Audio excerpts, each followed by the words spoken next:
நாமக்கல்லேருந்து 55 kilometre தொலைவில் கொல்லிமலை அமைஞ்சிருக்குங்க. So Namakkal, Sendamangalam, Rasipuram, Thambampatti, சேலம்லேருந்து கொல்லிமலைக்கு நிறைய பஸ்ஸஸ் இருக்குது. இப்போ நாம் ட்ராவல் பண்ணுற இந்த ரூட் பார்த்திங்க அப்படின்னா நாமக்கல்லேருந்து ஸ்டார்ட் ஆகி சேந்தமங்கலம், காரவள்ளி, சோளக்காடு வழியாக கொல்லிமலை வந்து ரீச் ஆகுங்க. இது இல்லாமல் விழுப்புரம், ஆத்தூர் இந்த வழியிலாம் வரோம் அப்படின்னா தம்பம்பட்டி, சேரடி வழியாக ஒரு ரூட் இருக்குது. அது இல்லாமல் தம்பம்பட்டி, முள்ளுக்குறிச்சி வழியாகவும் ஒரு ரூட் இருக்குங்க. ஸோ மொத்தம் பார்த்திங்கன்னா அதில் 2 ரூட் இருக்குது. ஆக மொத்தம் கொல்லிமலை ரீச் ஆகிறதுக்கு 3 ரூட் இருக்குங்க. இந்த ரூட்டில் ட்ராவல் பண்ணோம் அப்படின்னா ஒரு 4 மணி நேரம் ஆபத்தான மலை, செங்குத்தான கொண்டை ஊசி வளைவுகள், அழகான இயற்கை காட்சிகள், பசுமையான கிராமங்கள்னு ஒரு சொல்கிறதுனா நம்மள வேற ஒரு உலகத்துக்கு கொண்டு போயிடுங்க. பைக் ரைடர்ஸ்க்கெலாம் கண்டிப்பாக இந்த கொல்லிமலை ஒரு ஃபேவரட்டான ஸ்பாட்டாக இருக்கும்ல, அது எந்த ஒரு சந்தேகமே இல்லைங்க. சின்ன மலைத்தொடர் தாங்க, ஒரு சின்ன மலைத்தொடராக இருந்தாலும் இதில் கிடைக்கிற எக்ஸ்பீரியன்ஸ் அவ்வளோ தரமாக இருக்குங்க.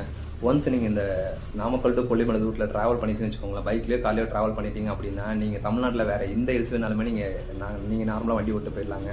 ஸோ அந்த மொத்த எக்ஸ்பீரியன்ஸுமே இந்த ஒரு கொல்லிமலை ட்ரிப் கொடுத்துரும். அவ்வளோ சூப்பராக இருக்குங்க.